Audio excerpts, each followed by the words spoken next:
अलग अलग शिष्यों को अलग अलग वेद पुराण दिए। पहले कागज तो होता नहीं था, तो लिखें कैसे?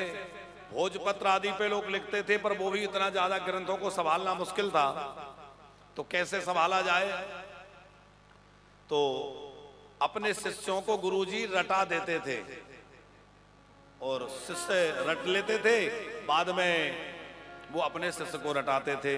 तो ऐसे सुन करके याद करके उसको धारण किया जाता था। इसीलिए वेदों का एक नाम है श्रुति, सुन के जो धारण किया जाए।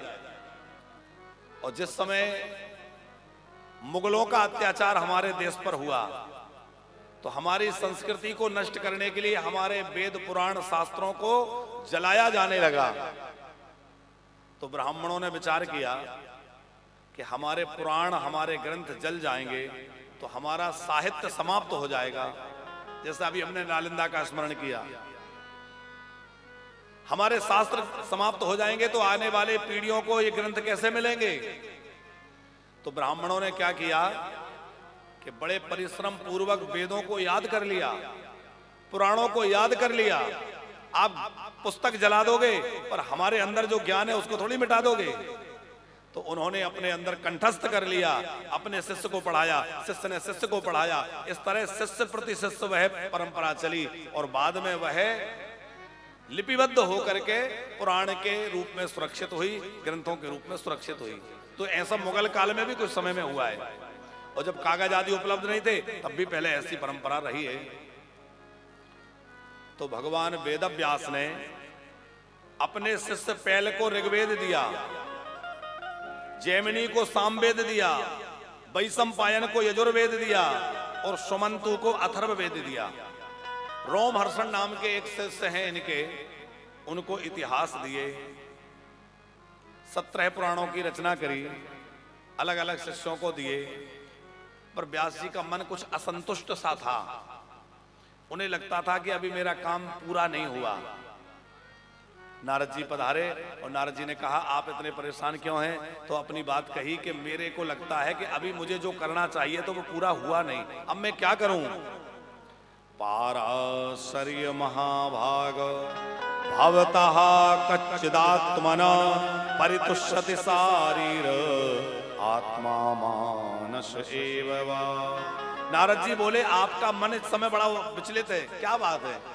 व्यास जी बोले, मैंने इतना कुछ लिखा पर मुझे लगता है अभी मेरा काम अधूरा है, अब मैं क्या करूं? नारद जी बोले कि आपने बहुत पुराण लिखे हैं पर अभी आपने भगवत प्रेम की कथा नहीं गाई। अब आप भगवान के प्रेम की चर्चा करिए, भगवान के प्रेम की गाथा गाइए। तो नारद जी की बात सुन के व्यास जी थोड़े सोच में पड़ गए, क्या करूं? तब नारद जी ने अपने पूर्व जन्म का वृत्तांत सुनाया।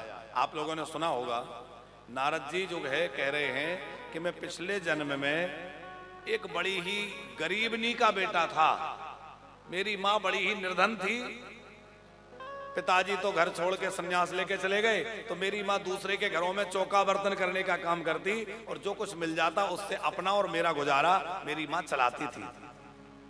जिन ब्राह्मण के घर मेरी माँ सेवा करती थी उनके यहाँ संयोग से कुछ साधु संतों का आगमन हुआ और बरसात का समय था, तो वो साधु संत चातुर्मास करने के लिए वहीं ठहर गए उन ब्राह्मण के घर। ब्राह्मण भी बड़े वेदवादी थे, उन्होंने आग्रह पूर्वक संतों को रोक लिया। अब वो साधु संत वहां रह के खूब भजन करते थे, सत्संग करते थे, भगवान की कथाएं एक दूसरे को सुनाते थे। मैं छोटा बच्चा था, मैं कुछ जानता तो नहीं था, पर जब वो भगवान की चर्चा करते तो उनके चरणों में जाकर बैठ जाता और वो कथा में सुनता। मैं उनकी कुछ टहल कर देता, उनके लिए पूजा के पुष्प ला देना, बिलपत्र तुलसी ला देना, हवन की समिधाएं ला देना, ये उनकी छोटी छोटी सेवा नारद जी कहते हैं कि मैं बच्चा था तो करने लगा। मैं उनको भोजन परोसता और जब वो भोजन कर चुकते तो उनकी पत्तल में थोड़ा जो बच जाता उसमें से थोड़ा थोड़ा प्रसाद लेके मैं पा लेता। देखो, भगवान जिसमें भोग लगाते हैं उसको हम लोग प्रसाद कहते हैं और संत जिसमें भोग लगाते हैं उसको हम महाप्रसाद कहते हैं। संतों की सिद्ध प्रसादी की बड़ी महिमा है। तो नारद जी कहते हैं वो सच्चे संत थे, वेदवादी, सब भगवत भक्त, उनका झूठा प्रसाद, वो शीत प्रसाद पाने से मेरी बुद्धि एकदम निर्मल हो गई। देखो आज ये बात विज्ञान भी स्वीकार कर रहा है कि हम जैसे व्यक्ति का झूठा खाएंगे उसके गुण दोष हमारे अंदर आने लगेंगे। आते हैं कि नहीं आते? अच्छा, आप लोग इस बात को स्वीकार करते हैं कि नहीं? जिसका झूठा खाएंगे उसके गुण दोष हमारे अंदर भी आ जाएंगे।